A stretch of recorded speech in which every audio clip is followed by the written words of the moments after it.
Hello मेरे technician दोस्तों, आज हम लोग फिर से चेक करने वाले हैं इन्वर्टर वोल्टास 1.5 TR AC। इसमें किसी बंदे ने ऑलरेडी पहले गैस चार्जिंग किया हुआ है, मगर उसको कस्टमर को जो है संतुष्टि नहीं हुई। इनको कूलिंग जैसे चाहिए वैसे नहीं आ रही है और उसने बैक प्रेशर भी 110 का रखा है, बट कूलिंग इनकी नहीं आ रही है। इन्होंने मेरे से फिर से मुझे कंप्लेन किया हुआ है और उससे पूछा कि प्रॉब्लम है क्या। उसने कुछ बता भी नहीं पा रहा, क्या है क्या इसमें गैस लीकेज है क्या है। उसने बता दिया हो सकता है कंप्रेसर की पंपिंग वीक हो या कुछ और, ये समस्या बता दिया है। बट उन्होंने कॉल मेरे पास आ गई, अभी उन्होंने मुझे बुला लिया है, मैं आके चेक कर रहा हूँ इनका। मैंने डायरेक्टली कह दिया इनका ग्रिल टेम्परेचर चेक करने के बाद मैंने कह दिया इनका कि इनका गैस लीकेज है। उनको यकीन ही नहीं हो रहा था कस्टमर को, लेकिन मैंने उनको करके दिखलाया कि आप मेरे पास भेजिए, मैं इसको काम करके दे रहा हूँ। अभी आपको इसका कंप्लीट पूरा फाइनली करके दूंगा। और ये हम लोगों ने इंडोर ले लिया है अपने वर्कशॉप पे और इसका भी फिर से हीटिंग करेंगे, गर्म करेंगे, वैक्यूम करने के बाद फिर से इसका प्रेशर डालेंगे और ज़बरदस्त प्रेशर डाल के इसको पानी में इनको भाना भान डुबा देंगे। डुबाने के बाद इसको चेक करेंगे, इसका लीकेज फाइंड आउट करेंगे। लीकेज इसका इतनी जल्दी बता नहीं रहता, बट थोड़ी देर में ही बता दिया हम लोगों को। और ये हमारा लीकेज फाइनली मिल गया हुआ है। खाली हमें अब इसके मार्किंग करना है कि मेन लीकेज है कहाँ और इनके कूलिंग कॉइल की क्वालिटी क्या बची हुई है, कितनी इसमें बिल्टअप क्वालिटी जो थी वो गल गई है कि बची हुई है। क्योंकि इनका एसी भी 5 साल प्लस हो रहा है, 5 साल प्लस इनका हो गया है। अभी हम लोग चेक करेंगे इसको और इसको फ्रीजिंग करने के बाद पता चलेगा हम लोगों की इनका कॉइल बचा हुआ है कि इनका कॉइल ही चेंज करना पड़ेगा। ये अभी चेक करने के बाद ही पता चलेगा। बट अभी हम लोग देखते हैं इसको, पहले इसका मेन मार्किंग जो है जहाँ से लीकेज है उसका करेंगे, उसके बाद में एक बार इसे फ्रीजिंग करके चेक करेंगे इसमें प्रॉब्लम मतलब समस्या आने वाली क्या हो सकती है। अगर हम लोग इसी पे करके दे देंगे तो बाद में इनको फिर कंप्लेन आने वाला है हमारे पास, क्योंकि इनका कूलिंग कॉइल जो है वो रो है, जो इनका रो है वो रो अगर गल गया होगा तभी लीकेज हुआ होगा। और लीकेज होने के कभी ऐसा होता है कि एक लीकेज मारने पे कई लीकेज हो जाते हैं, एक ब्रीजिंग मारने पे कई लीकेज के होने के चांसेस ज़्यादा हो जाते हैं। तो हम लोग इसका ऐसे नहीं करने वाले हैं। हम लोग पहले इसको कायदे से प्रेशर डाल के होल्ड करके देख लेंगे, कहीं से इसका गला हो या गर्म करने के बाद पता चलता है हम लोग को लीकेज कहाँ से है।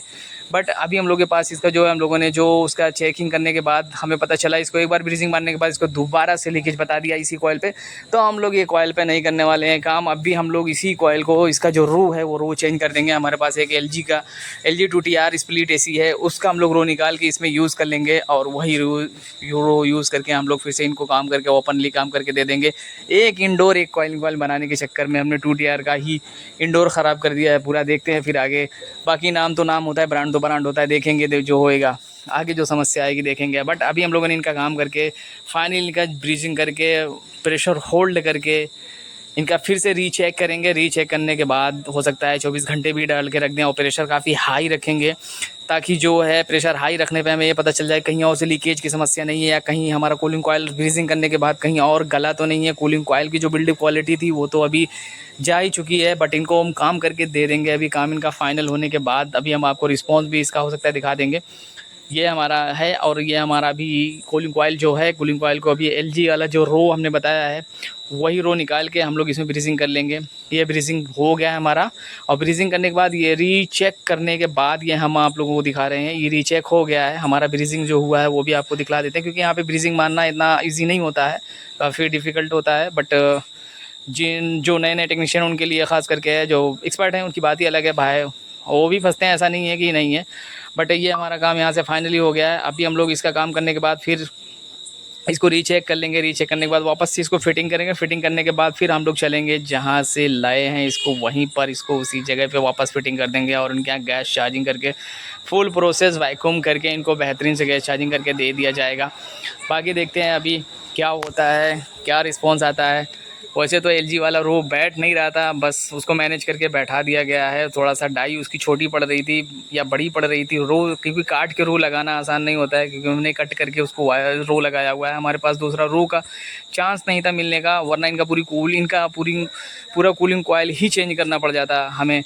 लेकिन हमने कहा कि नहीं, जाने दीजिए, हमारे पास है, हम उसको करके दे देंगे, क्या है जो भी रहेगा देखते हैं फिर। अभी हम लोग आ गए हैं सेटअप पे, पूरा इनका प्रोग्राम सेट करके वाइक प्रेशर डाल के फिर से सिस्टम में प्रेशर डालेंगे। सिस्टम प्रेशर डालने के बाद फिर उसके बाद इसको होल्ड करेंगे। होल्ड करने के बाद आधे से 1 घंटा चेक करेंगे बराबर। अगर हमारा प्रेशराइज सिस्टम हमारा अगर होल्ड रहा तो बिल्कुल वैक्यूम करने के बाद इसको गैस चार्जिंग हम लोग करके कंप्लीट करके दे देंगे इनको।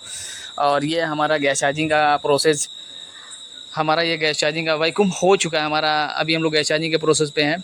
ये हमारा अभी गैस चार्जिंग हो रहा है और इनका प्रेशर जो है हम लोग 120 130 तक करके देंगे, क्योंकि वहीं पर इनका ज़्यादा बेहतर रहेगा, वरना बहुत ज़्यादा हाई प्रेशर रख देंगे तो इनको कूलिंग में फिर से और कूलिंग कॉइल फिर से जाने का चांस हो सकता है। देखने के लिए भाई शुक्रिया, और कुछ नॉलेज मिला हो तो